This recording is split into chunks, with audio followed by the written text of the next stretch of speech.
जब से social media की पॉपुलैरिटी बढ़ी है तब से ढेरों प्रकार के पाखंडवाद सामने आ रहे हैं। इसी प्रकार आज के समय में जो धंधा चल रहा है, जो सबसे फेमस हो चुका है, वो है धर्म का धंधा। और इसको बढ़ाने के लिए हमारे नकली गुरु और कथावाचक ही आगे हैं, क्योंकि आजकल के जो गुरु और कथावाचक हैं उनकी लग्जूरियस लाइफ को देखकर माता पिता भी इंस्पायर हो रहे हैं कि क्यों ना अपने बच्चों को भी कथावाचक बनाया जाए या गुरु पदवी पर बिठाया जाए, ताकि वो भी इसी प्रकार शानो शौकत के साथ और करोड़ों शिष्यों के साथ घूम सकें, उनको फॉलो करने वाले ढेरों लोग हों। जैसे कि हाल ही में अभी ये बच्चा पॉपुलर हुआ था जिसका नाम है अभिनव अरोड़ा। खुद नॉनवेज नहीं खाती लेकिन मेरे लिए चिकन बनाती है। ये इसमें तो नहीं है, ये तो आप अलग से बोल रहे हो। ये तो नहीं।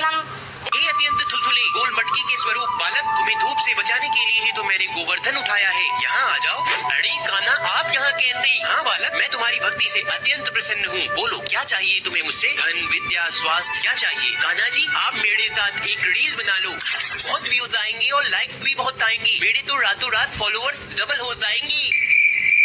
क्या हुआ? चलिए मैं आपकी भी फॉलोअर्स बढ़वा दूंगा। आप अपनी आईडी बताइए। क्या हुआ बताइए? बढ़िया बढ़िया।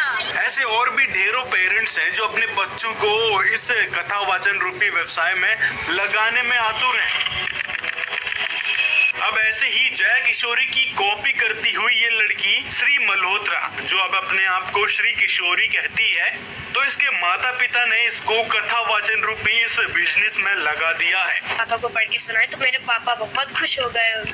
दोनों ने बोला कि जैसे इंस्टाग्राम पे एक्टिव रहती हो तो इसकी भी वीडियो बनाकर इंस्टाग्राम पर डालो। पहले तो श्री के माता पिता इसको एक्ट्रेस बनाना चाहते थे। मम्मी मैं आपसे बोल रही हूँ ना, फिर भी आप नहीं समझ रहे हो। मैं इतनी खराब ड्रेस पहन के अपनी बेस्ट फ्रेंड की बर्थडे पार्टी में कैसे जा सकती हूँ?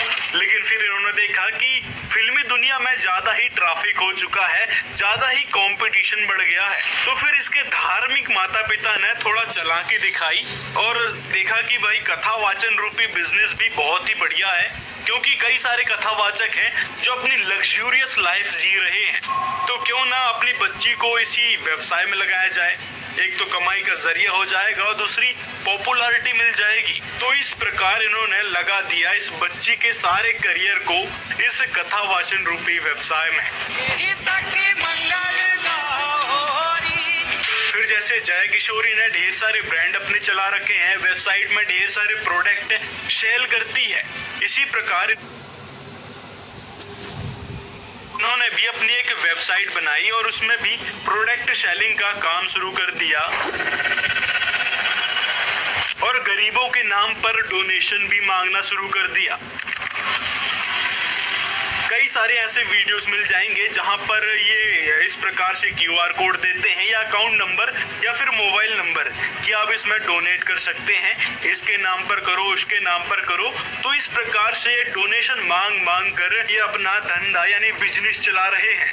अब आप लोग कहोगे कि चलो डोनेशन मांग रही है तो फिर काम भी तो कर रही है, लोगों को खाना खिला रही है, गिफ्ट दे रही है, गरीबों की मदद कर रही है, तो जवाब है करना ही पड़ेगा, क्योंकि भगवान के नाम पर या फिर धर्म के नाम पर जो पैसे या डोनेशन मांगे जा रहे हैं उनको दिखाएंगे कैसे, क्योंकि धर्म के नाम पर या फिर इस प्रकार के सामाजिक कार्यों में कोई टैक्स नहीं लगता।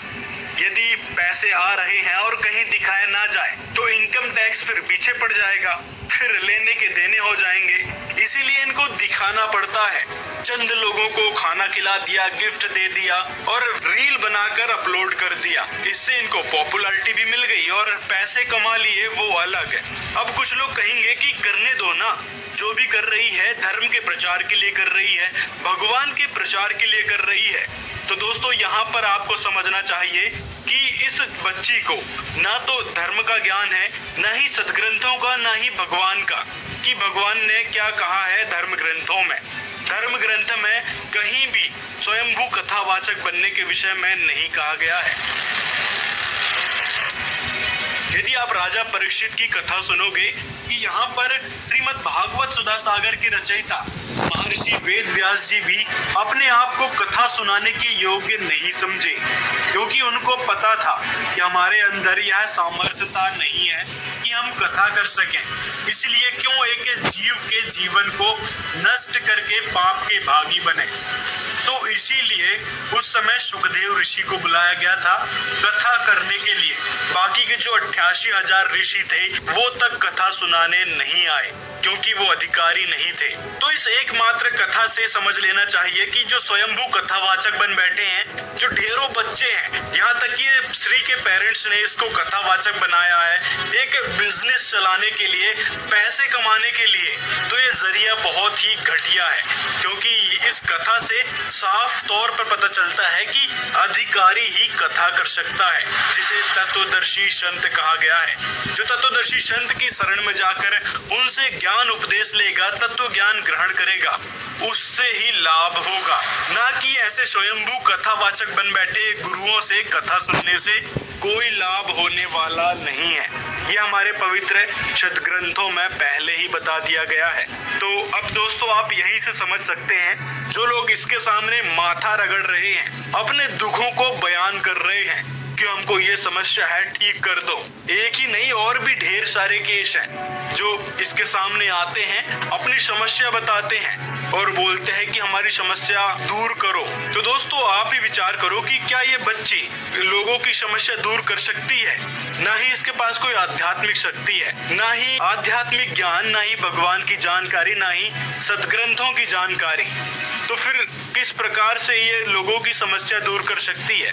और इसके जवाब भी सुन लो। ये चाहते हैं बस घर में शांति बनी रहे और हमारा परिवार जैसा हम सोच रहे हैं वैसे। बिल्कुल, मैं राधा रानी से प्रार्थना करती हूँ कि आपके जीवन में कभी कोई कष्ट ना आए, सब हमेशा कुशल मंगल रहे। तो इससे ही आप समझ लो, जो ये कहने लग रही है कि राधा रानी से प्रार्थना करूंगी, तो क्या वो भक्त राधा रानी से प्रार्थना नहीं कर सकता? वो स्वयं ही कर सकता है। फिर इसके पास क्यों आता यदि प्रार्थना ही करना होता? भाई वो समस्या बता रहा है तो उसका सॉल्यूशन दो। और क्या कहा था इसने? आपका बेटा सार्थक भी बहुत उन्नति करे अपने जीवन में, खूब अच्छा पढ़े लिखे। हाँ, पहले खुद तो स्कूल हो आओ, फिर दूसरों को बोलना कि पढ़ाई लिखाई करवाओ उसको, ये वो दन फन। जब खुद ही को स्कूल नहीं जाना है, ऐसे अपना बिजनेस चलाना है, तो फिर दूसरों को ज्ञान देने का क्या मतलब है? उनको भी बोलो भाई पढ़ाई लिखाई छोड़ो और आओ इस बिजनेस में, बहुत ही स्कोप है इसमें, लग्जूरियस लाइफ जीने को मिलेगा, खूब कमाई है, ऐसी शिक्षा दो फिर उसको भी। और यही नहीं, एक भाई ने श्री के माता पिता से बात करी थी इस कथा को करवाने के लिए, तो इन्होंने बताया कि 7 दिन की कथा का 2.5 लाख रुपए चार्ज करते हैं। इस तरह से ये चीजें रहती है, तो करीब मान के चलिए 2.25 से 2.5 के बीच का बजट रहता है। तो उसमें सारा चीजें इंक्लूड रहती है हमारी, मतलब फिर हमारा उसमें ट्रैवलिंग का एंड ऑल सब चीजें रहती हैं, वो हम अपने आप फिर देखते हैं। और यदि आप 1 दिन की कथा करवाते हैं तो उसका 2.25 लाख रुपए चार्ज करते हैं। 1 दिन के लिए अगर जैसे आप चाह रहे हैं तो उसमें किशोरी जी आती हैं, जैसे जिनका उनका प्रवचन होता है प्रॉपर, ठीक है, 3-3.5 घंटे का, मान के चलो 3 घंटे का ऐसे रहता है, वो सारी चीजें होती है। तो करीब आपका 2.25 लाख रुपए का करीब पैकेज रहता है। और ऐसे एक तो नहीं, ढेरों बच्चे कथावाचक बन चुके हैं और लोगों को ज्ञान परोसने लग रहे हैं। वही सुनी सुनाई कथाएं, थोड़ी बहुत पढ़ी लिखी जो पेरेंट्स ने सिखाई है, वो कथाएं आगे लोगों को सुना रहे हैं। औलाद की खातिर किसी का हक मत खाओ, औलाद काबिल हुई तो खुद कमा लेगी। एक धन लेंगे हम आप सबों से, कौन कौन हमको धन देगा, दक्षिणा देगा? हाथ ऊपर करो। जीवन में 2 रास्ते हैं, आफ्टर एजुकेशन या तो